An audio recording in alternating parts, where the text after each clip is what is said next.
ischemic brain tissues. But the guideline is after giving TPA, the blood pressure maintain less than 180 over 105. If no TPA, blood pressure, if less than 220 over 120, no need to treat.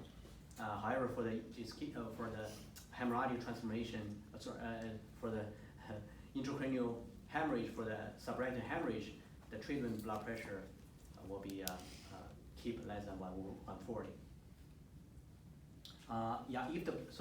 When the blood pressure, you can observe the patient too. If the blood pressure is low and the patient has a neurological worsening, you can always give some IV fluid, keep the blood pressure higher, or lying patient head down, kind of lying supine to see whether that improves patient symptoms.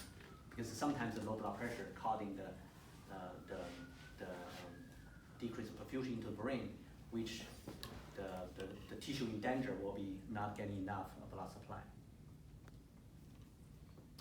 Continue our transportation, which is both CareLink and EMS can transfer for the patient after TPA or need intervention, interventional treatment. But I think depends on the county requirement for some EMS transportation, they probably need a nurse on board for their during the transportation.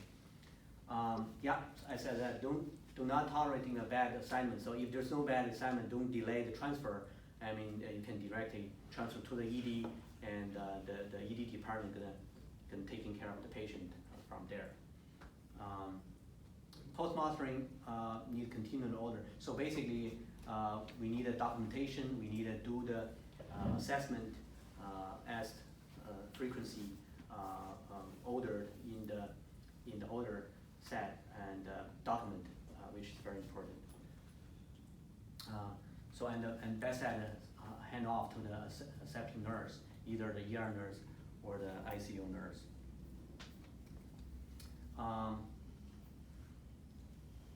So if getting the TPA already and follow the post-TPA vital sign and neurocheck orders using the modified Lynch stroke scale. If no TPA, still check the vital signs every 15 minutes. Check the level of consciousness. If better follow commands, motor function, both arms, legs every 15 minutes, and check for speech, region changes from baseline. Assessment every 15 minutes, and check for those side effect from either there's bleeding or angioedema for the communication from TPA. So now, I have a question, Go ahead. or a clarifying question around Sure. patients coming to the ED. Yeah. Are those just drip and chip where they're getting TPA, or if they're going to IR, if they're not getting TPA, or they're not going to IR, then they should wait for a bed? No, basically, I think right now still we don't want to. I don't know for the non-TPA, non-IR patient whether they want to remain in the hospital or they still want to transfer. For those if decided no TPA or no need to do any intervention procedures, are those patients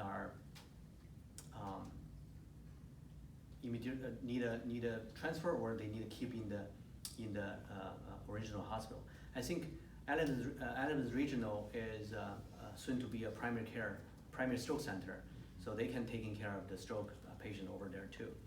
But only if the patient get TPA or they need intervention, we ask them to transfer over to Coombe. But if no TPA, no IR, or no any neurosurgical interventions, I think they may Hold able for a bed. to keep their patient in that hospital. Yeah, they may. I suppose it depends on the hospital. If the hospital doesn't have a neurologist, then they may need to transfer. Yeah. But for example, like with Alamance, patients that don't get TPA and are not interventional candidates, let's stay. So Adams, we have our neurologist over there on call, Dr. Reynolds. I think sometimes Dr. Yedman. Dr. Zelkman? Ulrich, we call it Ulrich. Yeah, he's there too. So I think any pain or very long, I think they normally transfer over to the Moses Cone. for those transfers, I don't know, is no TPA, no intervention, do they need a bed before transfer? I think that's maybe. My understanding is, and Mark might be able to speak to this too, but there was a change to bed assignments for the patients with emergent needs. So patients that are receiving TPA or going for an intervention, they do not have to wait for a Correct. bed assignment. Right. If there is no bed available, we can go get them and they can go to the ED Correct. if there's not a bed available. Otherwise, Yeah. they should But hold. for otherwise, bed. right, if they're Yeah, not yeah. needing an intervention and they didn't get TPA, then they would be waiting for a Right. bed assignment.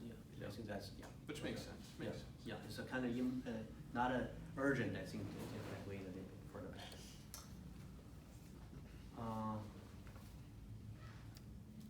Yeah, if no TPA, check vitals every 15, yeah, we talk about that.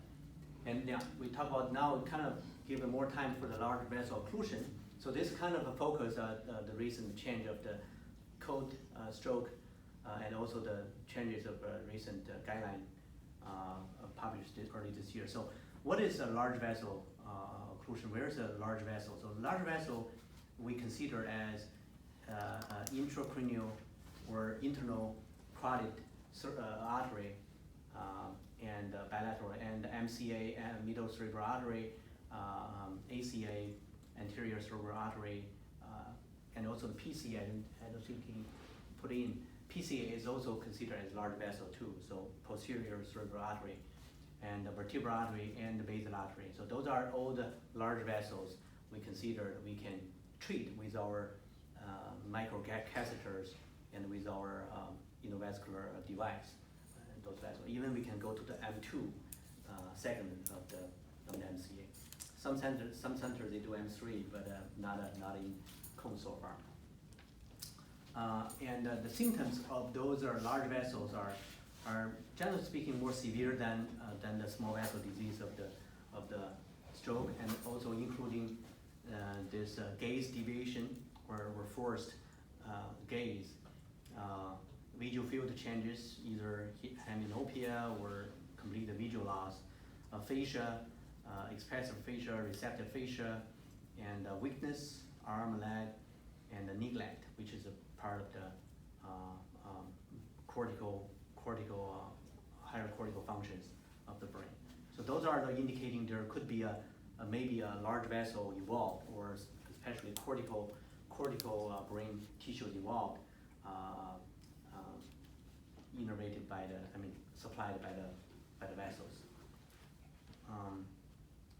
Yeah, normally those are large vessel occlusion. They have a area of the large damage of the brain tissue. So normally they will have a worsening outcome or increased mortality or disability if not treated by resolving the clot or taking out the clot. So that's how this endovascular intervention came in to helping out in this situation. They can have a catheter goes into the injured vessel and do the mechanical thrombectomy to reopen the vessel. We call it revascularization, to helping out in this situation. Now, this can be done up to 24 hours. Previously about 6 hours, because that's 5 years ago, the older large study, including the patient within 6 hours. So that was at the time we do it within 6 hours. However, recent 2 large studies are about 16 to 24 hours. So right now we can do it within 24 hours. However, those has to be the candidate which they have a savable tissue. If the patient not have a savable tissue, is still not able to do. So that by checking whether there's a savable tissue, we do certain tests. Number one, CT of the head, which makes sure there's no bleeding for the patient. Number two, we do a CT head and neck to identify there's a large vessel occlusion. In this case, there's on the left MCA. You can see on the left side there's a cutoff on the vessels. So that's identified. There's a large vessel occlusion, and then if that was identified, we do the CT perfusion, which showing over there. I think that's yeah. So this is vessel occlusion over there. So there's a vessel kind of cut off right there. Oh, right. Cut off right there. So that's identify the large vessel occlusion, and then we do a CT perfusion on the left, kind of pink area, which showing that's likely a core, like core infarct. That means probably in that area the tissue already dead. It's not a savable. Patient do have a stroke by looking at these pictures. However, when we look at the perfusion in this slides over here, the green color identify the tissue with danger. So that means those tissues are not getting adequate blood supply. But many of them are not dead yet, because if you're correlating for the green color to the pink color, that means here they have much more tissues in danger, but only has a smaller portion of the tissue already dead. So that means there's a savable tissues. Generally speaking, if it's more than double size of the savable tissue, I think it's a good candidate to do the procedure to save tissues and increase, improve the patient outcome. So those are the modalities we're using right now to identify that there's large vessel occlusion and a savable tissue. Some other centers, they use MRI, MRP, MRI perfusions. I think they say that's even better, more accurate, and correlating to the damage. However, there's a problem with MRI. Number one, it's not available all the time, and it takes some time to do it. And patient may have some device or pacemaker or something.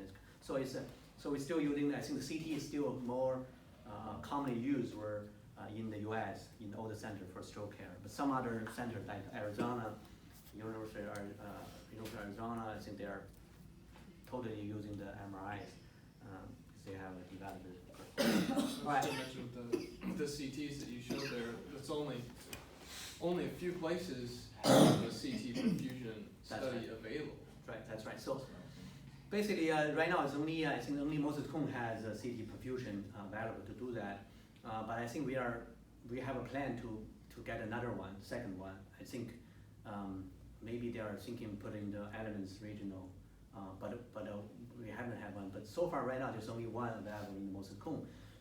Right now the protocol is that if we think patient may have large vessel occlusion, so for example, patient in Elements Regional, they will get a CTA head and neck in Elements Regional, and then they will call for transportation, saying that's possible. IR candidate, we do the transportation, gets in the ER, and in the ER they will do the CT perfusion to identify whether there's a candidate. If there's a candidate, they will contact IR team to do the intervention. But if not, we'll just leave the patient over there to continue the stroke care. And that was going to be my question. So if the patient's receiving TPA and we get there on scene and we identify they have an LVO, should we ask for a CTA to be performed? Is that in their protocol, or that it go ahead and be performed? Yeah. How does that fall? Right. If the patient already in the hospital, I think if they already in the ER, they calling for transplantation and TPA. I think if you identify there's a large vessel, you can ask them to do the CTA, or at least recommend to do the CTA head and neck to make sure there's large vessel occlusion. But if on the scene, I think you don't have to wait for go to a hospital. They only have CTA head and neck. So you may have to, if on the scene you give TPA, you identify there's a large vessel. I think ideally you go to a hospital. I think if there's a comprehensive stroke center in the radius, you go to a comprehensive stroke center first, because that way you can get an adequate diagnosis and potential treatment. You don't have to go to one place and ship and drip from another place. I think what Justin is saying is if we get we're picking up a patient who's a stroke patient, they receive TPA, and we see signs of a large vessel occlusion. Maybe our band screen shows a possible large vessel occlusion. Right. Do we ask for a CTA at the sending hospital, and I think probably the answer is we'd probably be better off transporting emergently to Cone and perhaps notifying you guys that it may be a large vessel occlusion. So I think good or bad. So basically, if their patient already in the, getting TPA in the local hospital, they have CTA head and neck. I think if you contact the or ER doctor or neurologist on call at that time, you can get CTA head and neck. It's not a bad thing, because if now we try to get this sorted out, is that if we think that a large vessel occlusion ready at that time, so we can call or paging the receiving hospital saying we have a potential large vessel occlusion patient, and we're gonna transfer to your place.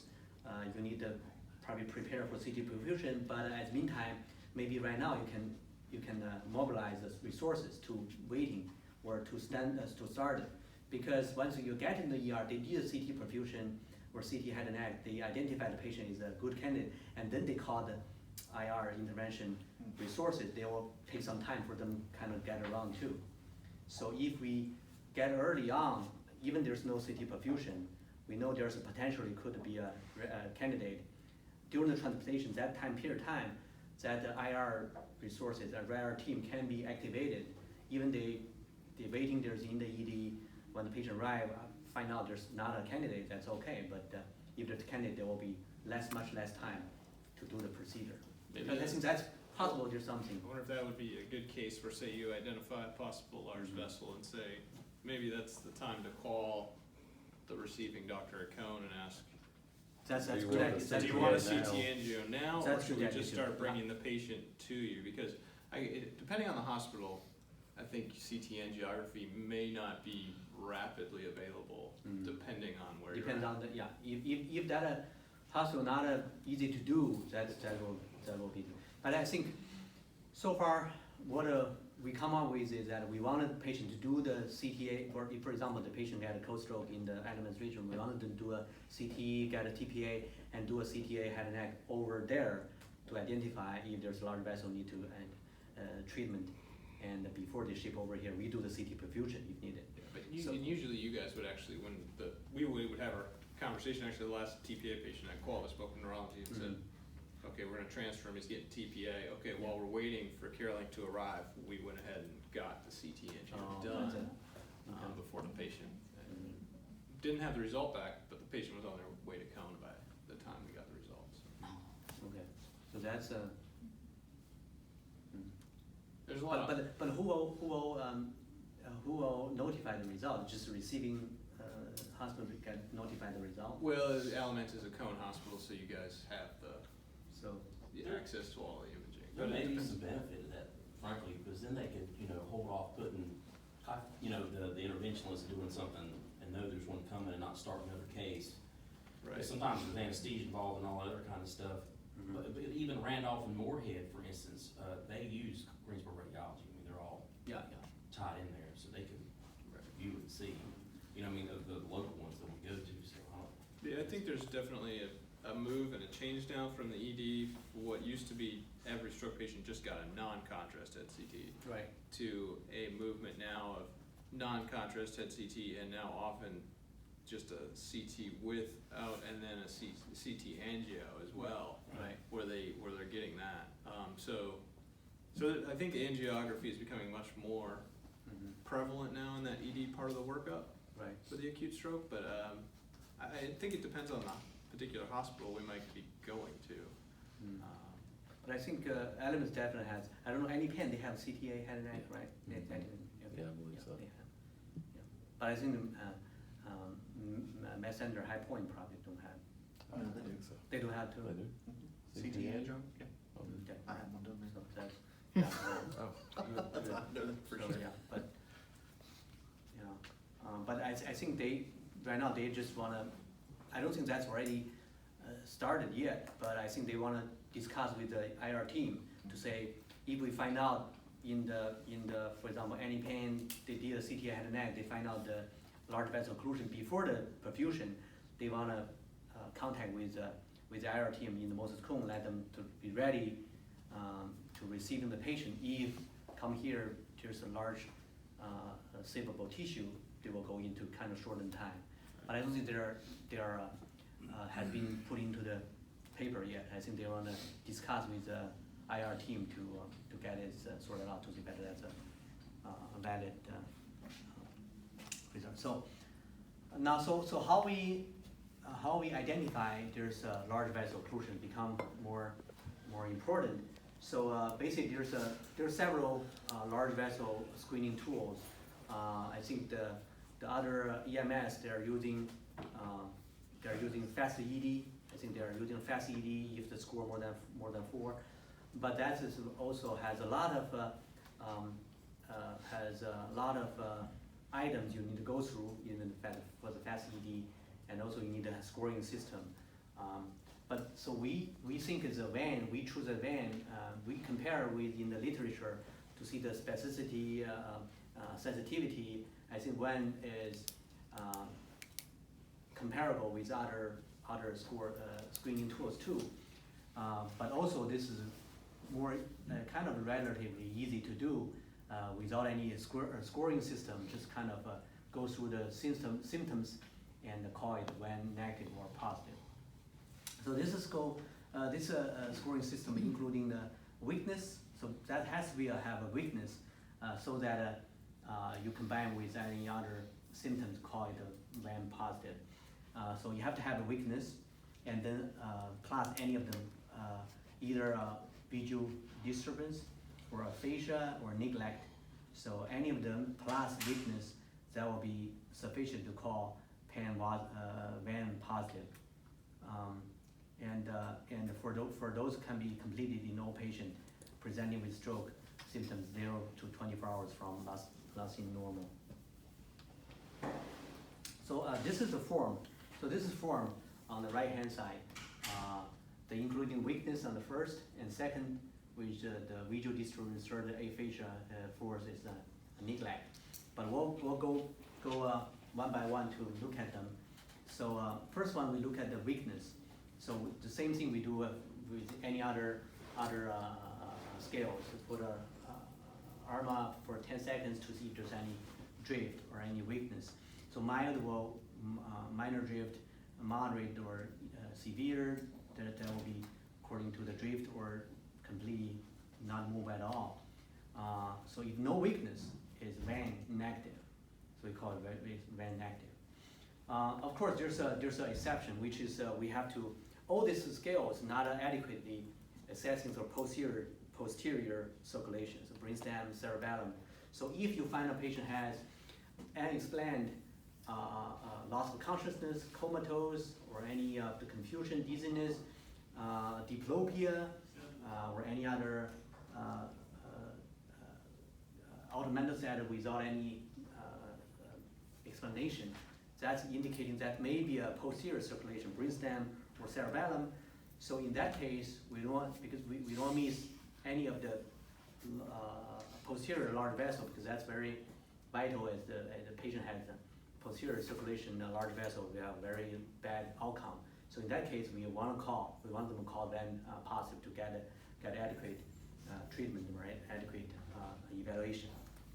But generally speaking, if there's no weakness, we call it VAN negative. But if there's a weakness, and we then go ahead with other symptoms, if there's any visual disturbance and any field cut, any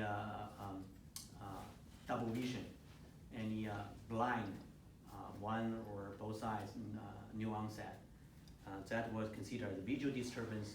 And aphasia, we testing for this naming, we testing for them repetition, we testing for them follow commands, and determine whether expression of aphasia, but not slurring speech, just really not able to get words out, or paraphasic errors with speech, where they're not understanding questions or not following commands, or any mixed of both expressive aphasia or receptive aphasia.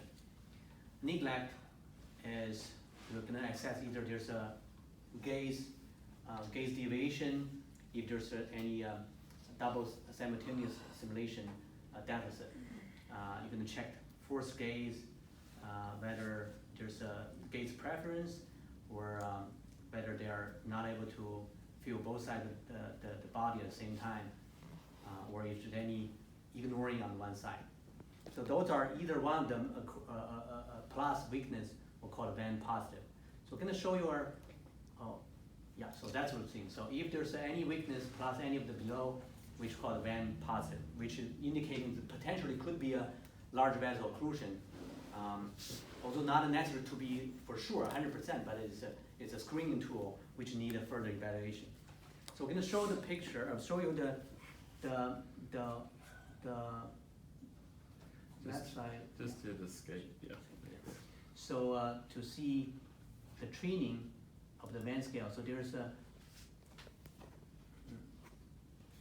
okay. Is that sound also here? Hello and welcome to van training. What we're going to do today is just go over a basic van exam. You'll also have the PowerPoint going through the different steps. So step one in the van is you basically just ask a person to hold up both arms like this, with palms up for 10 seconds. 10, 9, 8, 7, 6, 5, 4, 3, 2, 1, 3. So that's the number one thing. And that is the essence. If they have no weakness, there's no drift at all, there's no weakness where it comes all the way down, or if they're not flaccid, then you don't have to finish the rest of the exam. They're van negative. If they do have any weakness, whether it's a slight weakness, full weakness, or they completely come down, then you test vision. So what we do is we test 4 quadrants. Please look at my nose. How many fingers do you see? 1. How about now? 2. How about now? 5. How about now? 1. And that's testing the 4 visual fields. You see, you have them look at your nose and you basically test the 4 different areas. Right upper quadrant, right lower quadrant, left upper quadrant, left lower quadrant. And then you just have them look over, make sure their eyes are even. You're looking for uneven eyes. And do you have any double vision? Okay. And then the next thing, that's vision. The next thing you test for aphasia. Aphasia is 3 different things. Naming, what's this? What's this? That's 2 objects, and then repeat after me. Today is a sunny day. And then after that, you have them follow 2 commands. Close your eyes, open, make a fist, open, and you're done with the aphasia part. If they're positive in the aphasia, they either can't name objects, or they can't repeat, or they can't follow commands, then they're positive for aphasia. And the last thing is neglect. For neglect, you just look at them, you make sure that their eyes aren't forced all the way to the right or left. If they have forced gaze, look at my eyes, their eyes are forced all the way over like this, and they're not looking towards the right. Yeah, I'm looking at you, and they're looking towards the left, or vice. Yeah, I'm fine, there's nothing wrong, my eyes are all the way over. So you make sure, and then the other test is you close your eyes. Tell me which side am I touching? Which side? Which side? If they have neglect, they'll tell you only right or only left when you're touching both. So you do right, left, and both. And that is the entire van exam. Please feel free to contact us if you have any questions. How you score the exam, if they're positive with anything in the vision, aphasia, or neglect, plus weakness, they're van positive. If they have no weakness, they're van negative. If they have weakness, but the vision is normal, the aphasia is normal, and the neglect exams are normal, they're also van negative. Thank you so much, and we look forward to identifying massive strokes early in the field. All right, so that's what they are training for the testing of the van study. So there's 2 things we want to mention. When you do this visual field testing, so what he did is 4 quadrant, and if that meantime, after doing the 4 quadrant, you can also do a same with double stimulation. So you can show both fingers, tell them how many fingers altogether. So in that way, you can test neglect on the visual neglect too. So he did the neglect only on the sensory neglect. He didn't do the visual neglect. So in this way, you let the patient to see both, to test both. At the same time, you can test the visual neglect too. So there's a neglect, including the visual neglect, sensation neglect, and those things too. So there's the number 1 problem he mentioned he didn't do. The second problem is that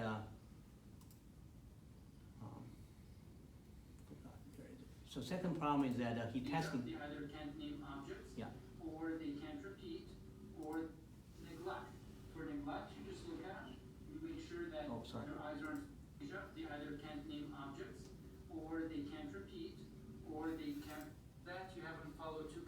Close your eyes. Right, this one. Open. Make a fist. Open. So this is a problem. So when you check patient, when the patient follow commands, you don't show them make a fist, open up. So that's gonna tell the patient, even the patient has a fascia, not able to follow the command, but he can mimic you. So we call it pantomime. So that's not right. So what he did is wrong. Is that when you're testing whether patient follow commands, you're just asking, can you hold your fist? Can you open it up, your hand? Can you lift it up of your hand? So basically, in that way, you can check whether patient follow commands, not mimic what you do.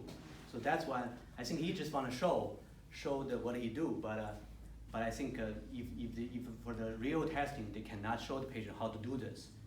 So that's the only thing. So otherwise, it's very good. So basically, he's doing testing on the weakness, testing on the visual field, testing on the vision, testing on the fascia, naming, repetition, and follow commands, and testing the neglect, the visual neglect, sensation neglect, and eyes deviation, those things. And either one of them plus weakness, we'll call it is when positive. You can start.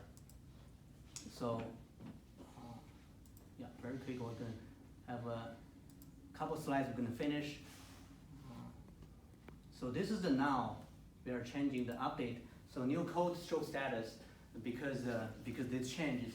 So ED arrival, stroke symptoms identified within 4.5 hours. We do the when testing. If negative, we just call the code stroke, which regular code stroke we consider TPA candidate to see whether patient candidate. And if the when positive, we call it stroke, code stroke LVO positive. So that means the patient within hours, within TPA and possible for intervention. And if last NOEL is 4.5 to 24 hours, we do the when score. If the when positive, we're gonna activate the code stroke only for LVO positive. So still code stroke LVO positive. But if the when negative, there's no emergent stroke care. So kind of there's not a TPA candidate, not an intervention candidate. If it lasts more than 24 hours, you don't call it code stroke. So those are kind of changes to kind of correlating with the when scale to correlating into the code stroke process to see whether the TPA candidate or the interventional candidate. So again, if more than 24 hours, should not call for the code stroke, and should not be activated if symptom more than 4.5 hours for the TPA, and then should not be activated for the intervention for the 24 hours after. If EMS called carrying to activate code stroke and about criteria is not met, and carrying can document and not activate code stroke. But be careful; those are from outside, from EMS, from other county. They may tell you fast ED more than 4. So you probably know that also in their language they're saying the LVO positive. But normally they will say there's LVO positive. They will call the code stroke with LVO positive. But if they say fast ED more than 4, you probably know that's also indicating for large vessel. And the same activation group that our dispatch pages out for code stroke LVO applies to code stroke as well. So they're the exact same number and group. Very good. The only thing that is not on the LVO is the our team activation is a separate activation. Yeah, so far it's separate. So Right. basically, when we call it LVO positive, they all arrive in the ER or arrive by the stroke neurologist. They're gonna confirm it. They're gonna do Before they activate the IR. before they actually activate the IR. They're gonna do the CTA, head and neck perfusion, and then probably activate the IR at the time. Is IR on site 24 hours a day right now? Yeah, I don't know it's on site. Basically, during the day it's on site. So in the evening or at night, they may not on site. However, they can easily activate it. So basically, we want them within door to growing time is within 90 minutes. So now we want to have a door to needle time for TPA within 45 minutes, and door to growing time, which within 90 minutes, door to reperfusion time within 120 minutes. So those are kind of a goal. We are, for door to needle, we are doing pretty good so far. Door to growing time is still, we need some improvement. Door to reperfusion is not too bad. So basically, we just have more of the IR team, as anesthesia team to be mobilization more. How many interventionalists do we have now? Because at So one far- point, we were having to transport patients from Cone to Forsyth. Right. So basically, we have two. We have two of them. Dr. DeVashar and Dr. Jamie Wagner, Dr. Wagner. Okay. So they are on site. Before Dr. Wagner only with us less than a year. Right. So before only Dr. DeVashar, if he goes through vacation, Bad. yeah, we transfer to Go Forsyth. yeah, Forsyth. transfer But- Forsyth. Yeah, And they're really sick by then, you yeah, know? exactly. The time delays too. Yeah, And at that time we have Dr. Hack with us in the north side, Forsyth. right. But I think right now we are more containing more patients in the Moses Cone. Yeah. But sometimes you don't know if one of them in vacation, one is on the table with another patient, they may still do the transportation to another side. So, but I think a joint commuter is okay, and unless we have a backup plan to nearby comprehensive centers, that will be good. In North Carolina, it's very good because you have a nearby comprehensive centers, Duke, UNC, Wake Forest, but in some rural area, there's only one. It's really hard to manage, so you need more interventions to get it. So yeah, I think that's all for today. I really appreciate all the EMS care team staff helping us for the stroke care patient every day, and really appreciate your help. Yeah, if any questions, just happy to answer. Yeah, go I ahead. have one. Speaking about lasting well times, Mhm. I don't know, I think it was, I read a study about, I think it was from the UK, and they were basically talking about, you know, how patients go to bed at 10 o'clock, Mhm. and they wake up at 5 in the morning and they're Yeah. sick. And so we weren't calling it, you know, they wake up, it's been, you know, 7 or 8 hours or whatever, and that's their lasting well. But I think the study was speaking to the fact, well, maybe they woke up because they were having a stroke, and that treating them from that time versus when they went to bed at 10 o'clock, and there was some benefit to doing that, you know. Exactly. So basically, vocab stroke is a very good topic. So most neurologists think, or they presume that when the patient has a symptom at that time, actually patient woke up at that time. Actually, the patient has symptom not too long from the woke up. Right. So they are thinking that's very kind of reasonable to give TPA based on the woke up time. Okay. So there's studies and 2 or 3 trials to give the TPA based on the woke up time. So far, I think they did very good job, not too many complications. I think they have some studies going on. However, the cases are small cases, like 50, 30, 70 cases. So the FDA would not gonna approve for that based on the only smaller cases. They want 1,000 patients to do the test, they're gonna approve. But so far, TPA using in those population, they don't have too much bleedings than the normal. So we think that's very, very doable based on the woke-up time. However, FDA not approved, guideline not approved, nobody gonna do it because nobody gonna do it get a sued.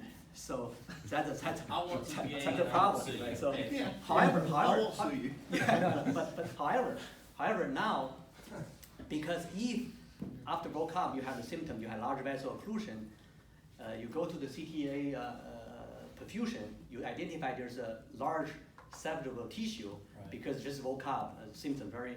So in that case, go to intervention. Compare with after TPA get intervention, there are not too much difference.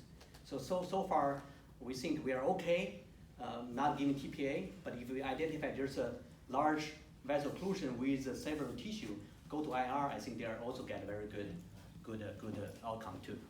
So far we are okay. But we are not giving TPA based on woke-up time, but Okay. we do the perfusion, everything in the West Carolina. And this is being done by all the stroke centers in North Carolina? Kind of more in the Kong Health system with all the EMS, county EMS, we know with LVO, code LVO, code stroke LVO status, kind of, we know in Kong Health system and all the surrounding EMS services.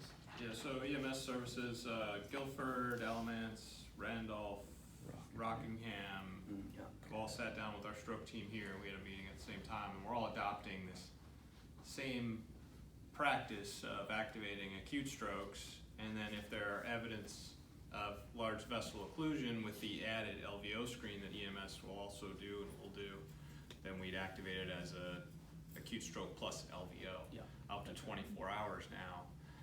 And there's variability between the different hospitals in our region as well. I actually spoke to Duke and UNC about this just a couple days ago, and Luke's here too, but UNC is activating all strokes up to 24 hours now, I think, and making a decision as to whether or not there's signs of an LVO. But they also have they have an on-call neurology resident there who's making these decisions.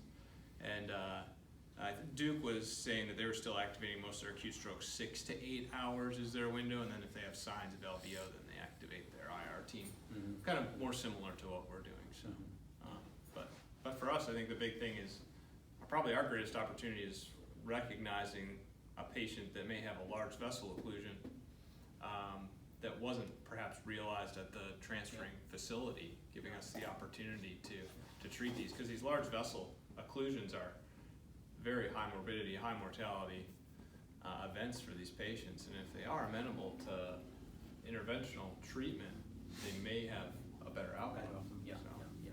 So I think if for example, they give TPA, they identify saying when positive, so you know there's one positive, you don't have to do anything, just transfer the patient to get IR evaluation. But if they didn't do a WAM scale, or they say WAM negative, and during transplantation you find out there's some neurological changes, you may stop the TPA because of neurological changes. You contact the physician, but also you can, if there's some neurological changes, you can do the WAM scale too to identify whether there's a WAM positive. We can call the co-stroke with the LVO positive. So that's kind of if there's any changes, neurological changes, and the chance to do the WAM scale to identify the patient. And we'll make sure we get a copy of the van scale out to everyone, and that's gotta have to end up on trucks. Paul, I think I sent you some recommendations on updating that policy, our protocol for this as well, Yeah. so that all has to happen. Whatever. And are the blood pressure treatment guidelines still the same with an LVO with the other types of strokes? Yeah, Are you yeah. still shooting for the same types Yeah, of? yeah. So before treatment, all the blood pressure the same thing. So after LVO treatment, there will go different. So it depends on fully recognition or recognition or partial recognition. They may have different blood pressure parameters after the treatment, but before that's the same. There's no change of the blood pressure at this time. Yeah. I do have a question. Yeah. Since we'll be doing the van scale to evaluate for LVO, but many of the patients we pick up will already have had a CT angio done. Right.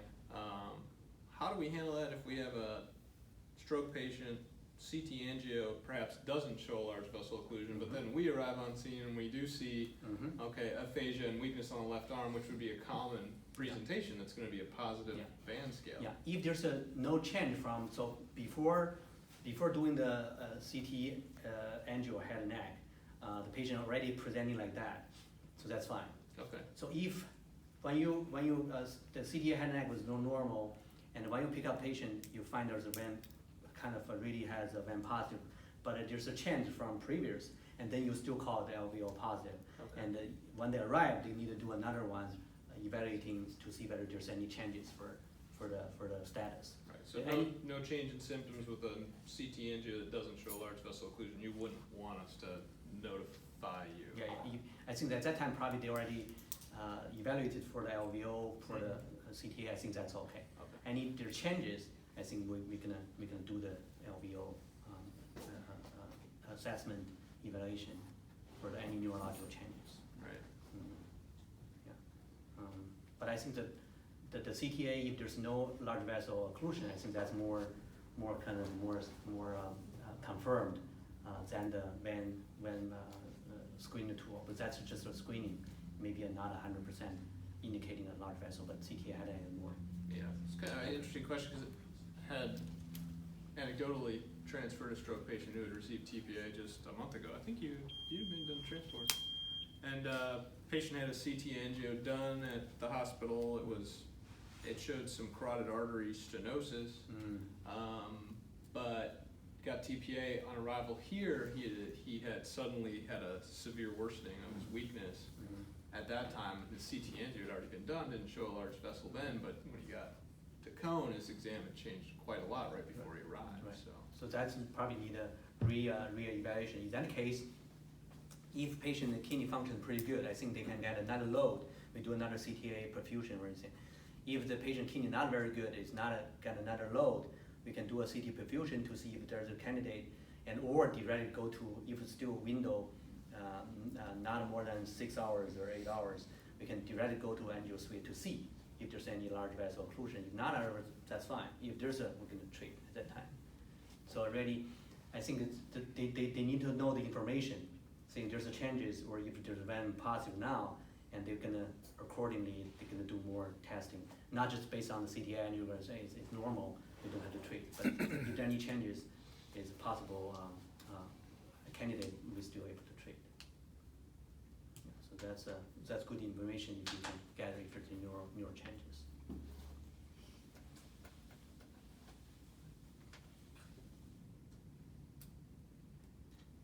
Y'all have any questions? Is the process, I mean, policy, the updated policy I thought was fairly clear that was sent out, but, you know, the process of using the mend and then doing one van scale, unless you see changes. We don't need to be doing the mend and the van every 15 minutes, but continue to use the mend exam every 15, and then Exactly. notification if we see that positive LVO to the accepting physician would probably be the most important, so. Either ED or the stroke neurology on the bridge, so they can know Okay. that. Yeah, well, thank you Right, very much. sure.